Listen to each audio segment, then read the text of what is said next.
Thank you for joining today's conference call with Governor Andrew Cuomo. I will now turn it over to Governor Cuomo. Please go ahead, sir. Hello, good morning, happy Sunday. It's a beautiful day.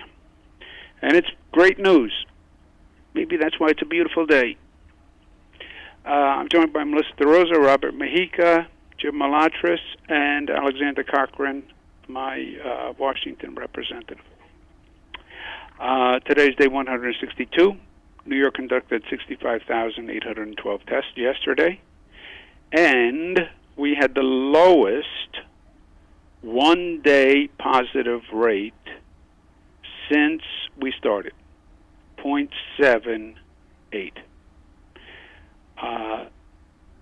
We are normally about 1, a little below, a little over, but 0.7 is the lowest rate since we started. Congratulations, New Yorkers. Incredible. Really an incredible achievement by New Yorkers. 7 New Yorkers passed away yesterday. They're in our thoughts and prayers. 548 hospitalized, now 25, and 131 in ICU. That is the lowest number of people we've had in ICU units since this started. So that's also great news. Protect the progress, protect the progress. Local governments do the enforcement. I know I repeat myself, but I'll repeat myself until they hear me. State police and the State Liquor Authority are continuing to try to fill the vacuum left by local enforcement in some parts of the state. They issued 26 violations yesterday for bars and restaurants that were violating the rules, 1 in the Bronx, 2 in Brooklyn, 5 in Manhattan, 16 in Queens, 2 in Nassau. Come on, Queens. We need the NYPD to step up and help in New York City, and we need local governments across the board to also be doing their job.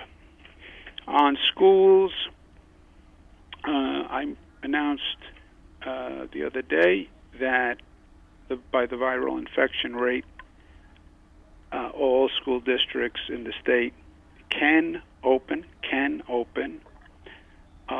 If and how is left to the local school districts.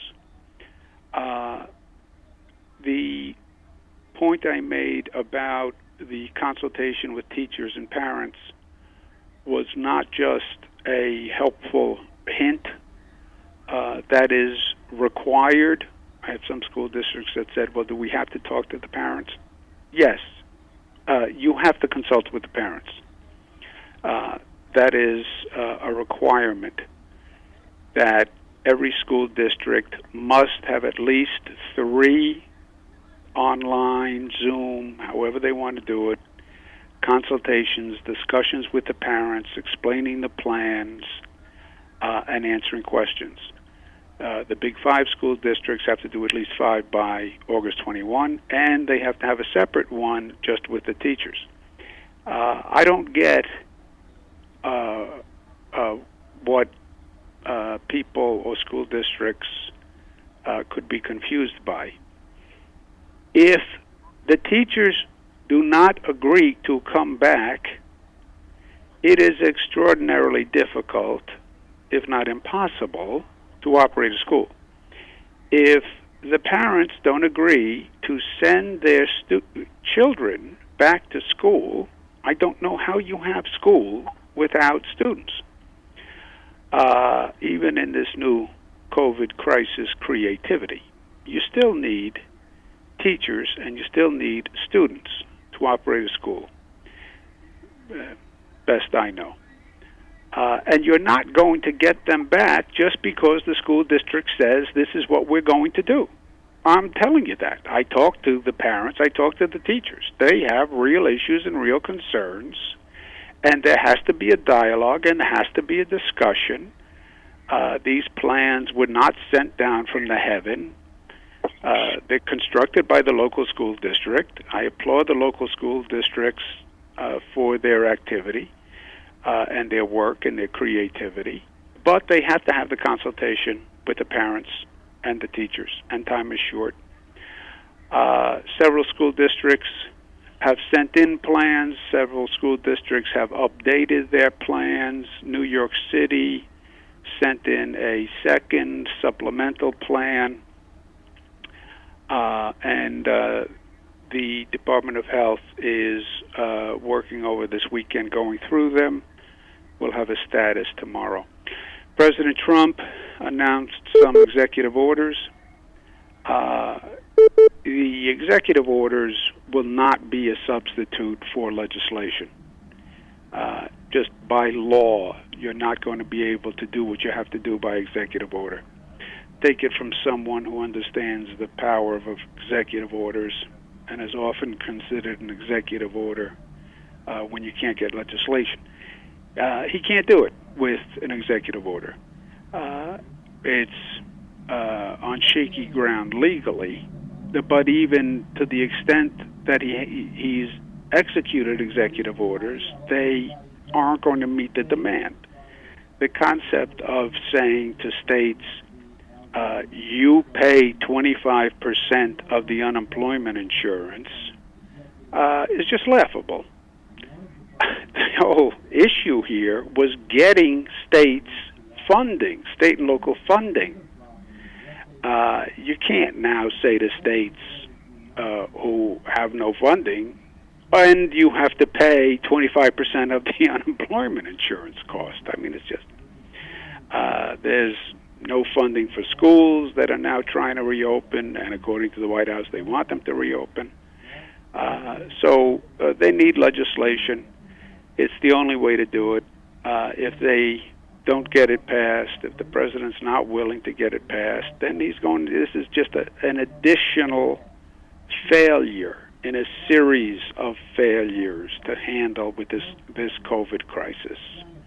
And my advice is, when you are in a hole, stop digging. When you are in a hole, stop digging. It is good advice. Operator, will take a couple of questions. As a reminder, to ask a question, you will need to press star 1 on your telephone keypad. To withdraw your question, press the pound key. Please stand by while we compile the Q&A roster.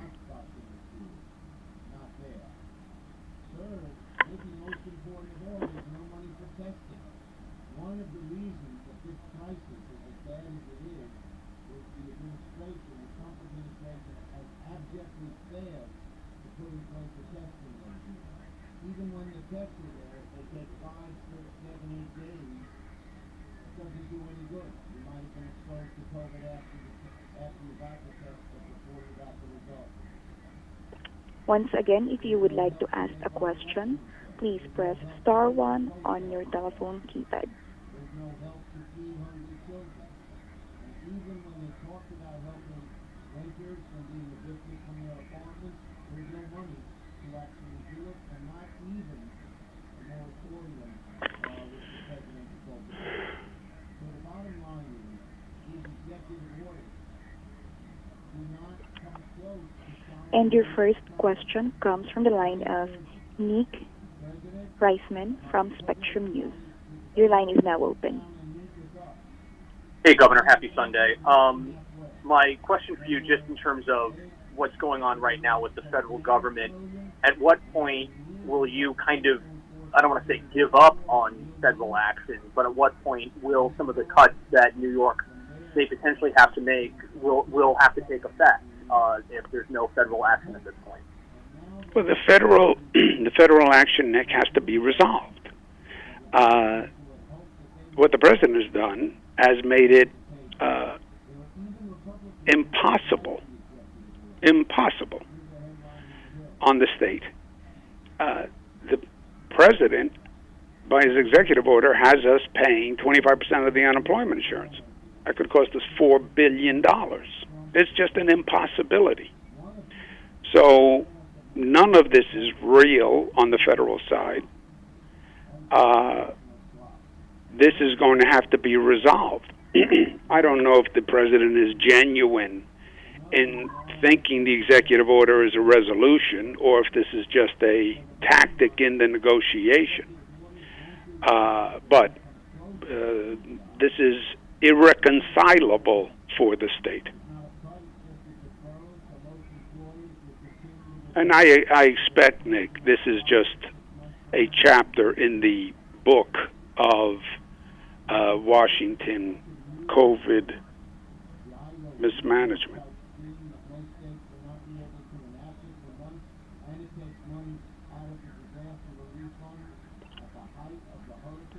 And your next question comes from the line of Lauren Cook from TIX 11. You may ask your question.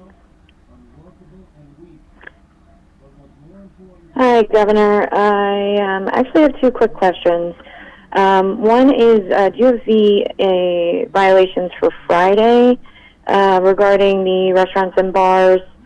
And my second question is, the CDC released new numbers on Friday, about 570 reported cases of the inflammatory syndrome in children. So I was just looking to see if you guys had an update in terms of how many children in New York are diagnosed. Yep. Do we have the closing numbers, the violation numbers for last Friday? For this past Friday. Yeah, I can get the numbers I gave you were last night, but I can get you. The press office will get you the numbers for Friday. On the inflammatory syndrome in New York, the number has gone up, but not significantly, because we have been looking for it. I think what you're seeing nationwide and even globally is the other states and countries had not been looking for it. We were really the first state to detect it. And what's happening now is, excuse me, as their health systems have been made aware of the situation and are now looking for it, they are seeing it. It was previously undiagnosed. And I think what you're going to see is the more people are aware of it, the more cases you will find, because it has been going on. People just haven't recognized it, right? But our number has not gone up significantly.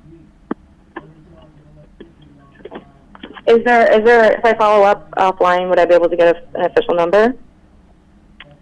Yes, we can get you the number of inflammatory syndrome cases and the number of violations. I'll have someone from my press office call you. How's that? Great. Thank you, Governor. Or you can call 518-474-8418. 418. Thank you. And say the governor said you would give me this information, or I should call him back immediately. Thank you very much. Operator, let's take one more, and then we'll go enjoy Sunday. All right. Your next question comes from the line of Shan Migi from ABC News Rochester. You may ask your question. Hi, Mr. Governor. Do you have any reaction to the U.S. International Development Finance Corporation saying that the deal with Eastman Kodak is on hold now following accusations of insider trading? Yeah. I don't really know the specifics. I think what's the Kodak proposed program would be great for Rochester, and I said we'll try to make it happen any way we can, because what's good for Rochester, what's good for New York is what we want to get done.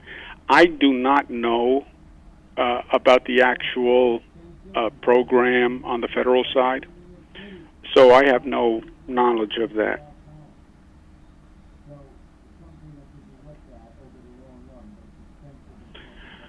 Okay. Operator, thank you very much. Melissa, Rob, Jim, Alex, thank you very much for taking the time. Thank you all. Have a nice Sunday. Bye. Ladies and gentlemen, this concludes today's